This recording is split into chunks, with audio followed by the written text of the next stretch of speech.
In today's video, we are going to talk about the thing that I feel impacts winning in Football Manager more than anything else. No, it's not amazing tactics. It's not the best Wonder Kid players. We are talking about dynamics and your squad morale, because I feel that it has the biggest impact in getting results on the pitch. Let's dive in and take a look at the dynamics tab, and I can talk to you about some of the things that I found to make your dynamic even better.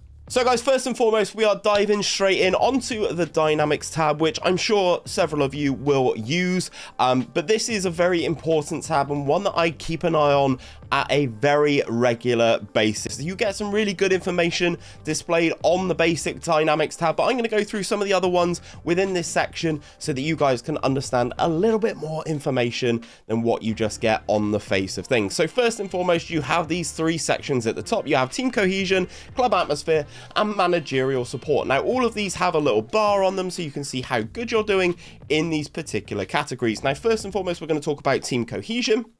Mine on this save with 𝘼𝙗𝙤𝙪, this is my live YouTube save, which you can catch on the channel. We've also got a highlights playlist, so you can come and catch up with the save if you wanted to. They are edited down, short 20-25 minute episodes of the stream, so you can catch things up. We are currently in 𝘼𝙗𝙤𝙪 in our second season in France, but our team cohesion at the moment is currently listed as average. Now, this is something that is really quite upsetting for me at the moment, because I like this to be as good as possible, and I'll talk to you about why right now. So the team's collective mental state hasn't seen much of a change recently. That's not the end of the world. This means there is no significant change to the players' positioning during matches. Have you seen centre-backs in the wrong position? Is your dynamic wrong? That could be a factor. Making sure that your team cohesion is high by doing some of the things that I'm going to show you guys later on will make your players actually be in the right positions on the field.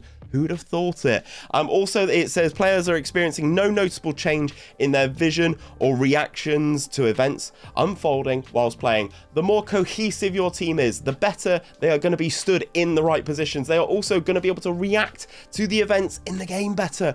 This is so vital that I don't see many people talking about it. Having good team cohesion is massive, guys. Then moving across into the middle one, we have club atmosphere. This kind of goes how everyone's feeling at the club, to be perfectly honest. As you can see here further side, the players are enjoying playing together, all pulling in the same direction, and should have no cause for complaint for anything other than the most serious of issues. You can see here though, we've got our recent form in here, 4 victories and a loss in the most recent 5 fixtures. We currently have 5 players who are unhappy at the current time, and we'll talk about those in a little bit, but everything is pretty good. They share a common language for the most part, made up of similar levels of professionalism, players that have been at the club for the same amount of time as well. This is all big and goes into your club atmosphere. And then the one on the right is the managerial support. Now, this is how much your players support you as the manager. If you're brand new into a club, this is going to be pretty low, and over time you're going to have to work at getting it higher. I've been at the club, this is halfway through my second season now. We got promoted in the first season, we're top of the league in the second season, so this is why my managerial support is pretty good. But as you can see, I've got strong relationships with a number of the players. I've spent a good period of time at the club. Your performance as manager is having a positive effect. Obviously, winning means players support you a bit more, and you've got a strong influence over a number of players. This is great when Joe Bloggs comes to you and says, "Steve, I need a new contract," and you go, "Absolutely not." Sometimes they believe you, sometimes they're on board with it. If your managerial support is higher, that is more likely to happen. Then in the bottom left, we have the top influencers. These are your core players, your team leaders, your highly influential players and stuff like that. We've also got the social groups, which we'll talk about in a second. And then we've got the issues section, which is in the middle of the screen. So as you can see here, these are where some of my 5 currently unhappy players are sitting, and it just basically says who the player is and what the issue is. So there is different levels of severity. The blue is sort of an internal problem. The red means that they've publicly asked to leave in this instance. So Jordan and Dali and Landu, they both want to leave. They both said publicly that they want to leave, hence why they are unhappy. The blue is an internal issue. They've asked me that they want to leave, but they've not made it public because they are professionals, which is really nice to see. But you can kind of see all of this information here. But the team cohesion is a big one. So now we move into the second tab of this section, which is the club hierarchy section. As you can see, the manager, myself, I sit at the top of the tree, top of the hierarchy.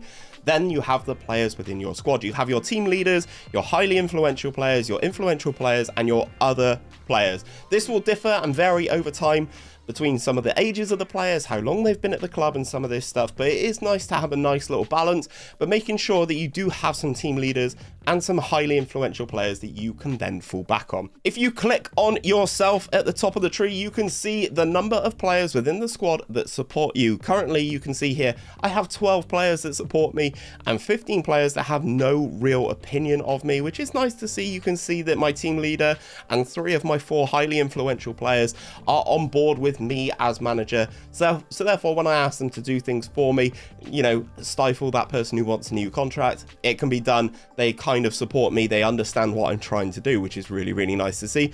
And no players really oppose me out of the hierarchy that you can kind of see here. If we click on one of the players, for instance, let's go on 𝘼𝙗𝙤𝙪. You can see on the information on the right, he is a team leader, and you can see why he is a team leader. Long-standing squad member, high ability, he is captain, and he's also got a good reputation. He is also part of my core social group, which we'll talk about in a second. This group is made up of players who have been at the club for roughly the same amount of time and are generally balanced. Feels like he has a positive partnership playing with 𝘼𝙗𝙤𝙪, which they should do, because he is my striker, 𝘼𝙗𝙤𝙪 is my central attacking midfielder, and his dynamic is exceptional because he is fantastic and he is my best player. But you can see all the other players that fit into that core social group as well, so it's obviously worth sometimes making some efforts to make sure, you know, like 𝘼𝙗𝙤𝙪 down here, he's part of the other players category. He was a new addition in the summer.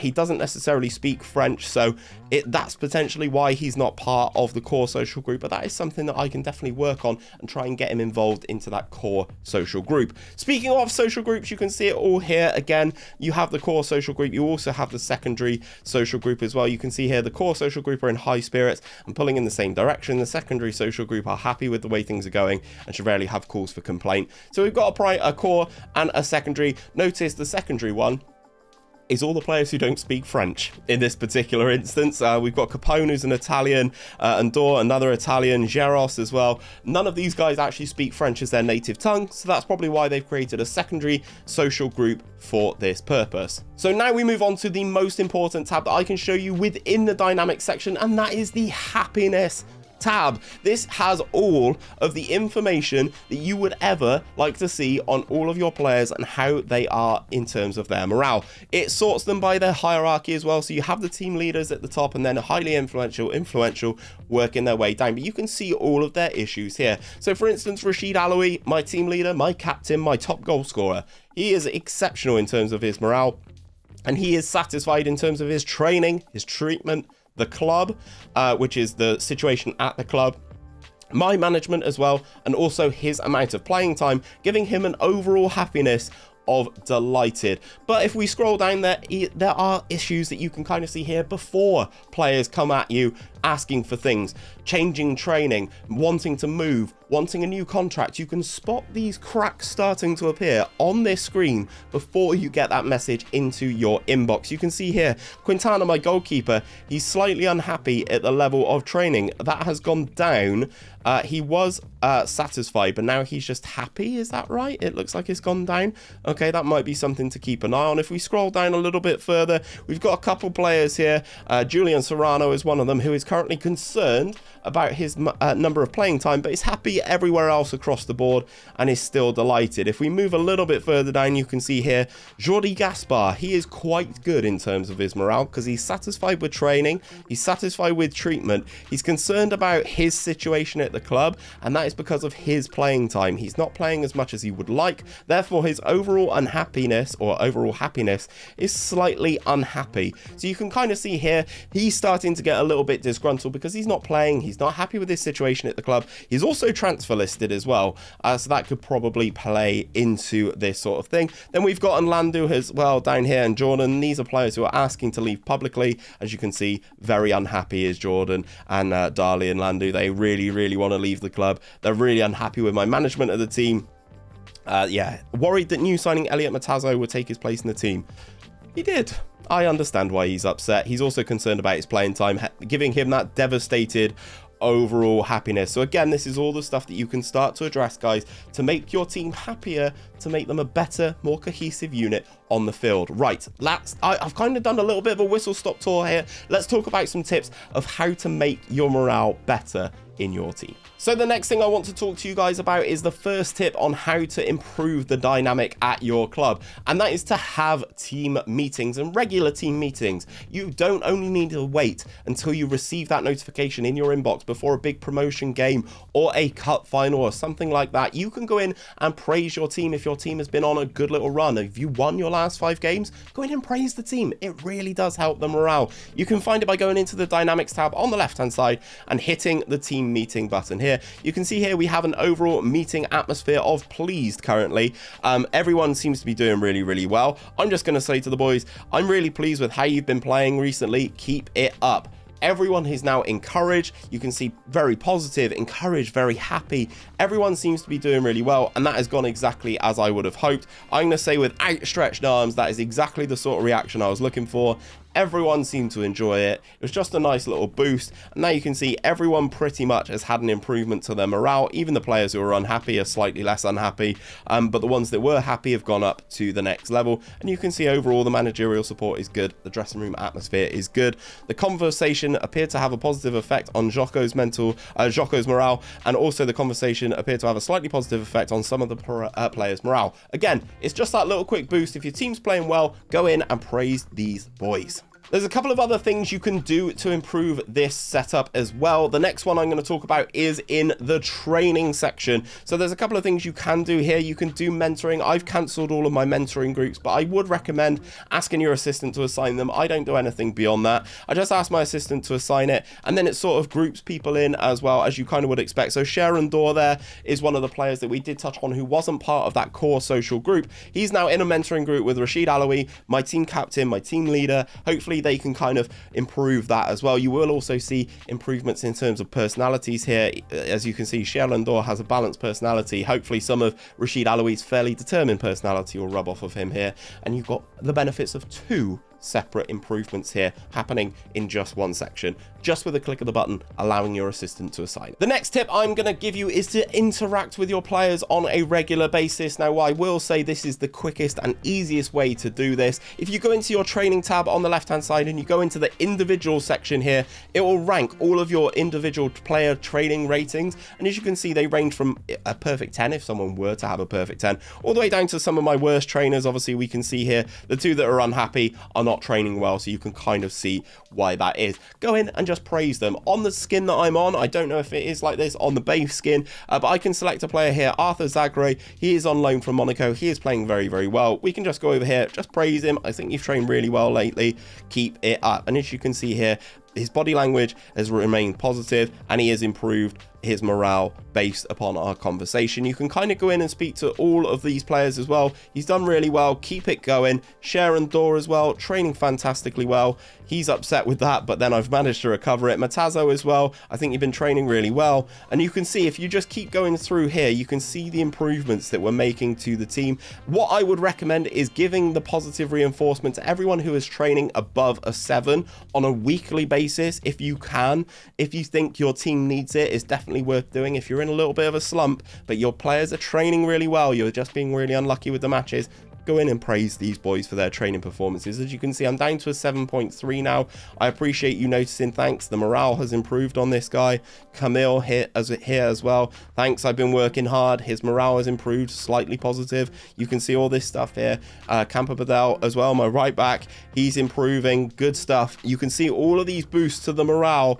It's all going to make a big difference when it comes to getting your team back out onto the field. And the last final tip that I can give you to improve dynamic at your club and to make your results better on the pitch is to do with training. Now, I understand training is very difficult for some people. It's very confusing. I completely understand. I kind of agree to a point. There's a lot that you can do here, and make sure, if you don't touch training yourself, I would recommend doing these 2 things. Adding in a team bonding session and a match review session. Both of these will really help with your team cohesion and stuff like that. If we go on the team bonding section, you can see it in the extracurricular section here. Just go on to a free section in your training and just add it in. So basically, you can see here the team bonding, time devoted to social activities in which the whole team participates. It improves happiness, team cohesion, attributes, upcoming match teamwork, fatigue, and has a little bit of a slight effect on the player's conditioning. But overall, I think you can understand the positives of this. I try and have one of these the day before my match if I possibly can, because I really think it does give the players a nice little happiness boost going into an actual match day. And then the other one was a match review. That is in the match preparation section. You can only add these in the day after a fixture. You can't do it further away than that. But again, it improves in the tactical familiarity and all that stuff. So if you are training a new tactic, adding these in is crucial.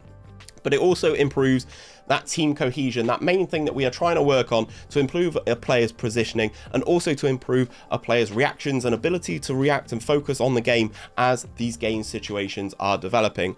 Hopefully you have found this video useful, guys, and if you have learned something today, let me know down in the comments section what it is. But if you have liked it, drop a like on the video down below, subscribe to the channel if you are new around here, and if you want to learn a few more tips about Football Manager and get yourself just that little bit better at the game, check out this playlist right here. It's got all the videos on it of how I think you could learn and get better at Football Manager.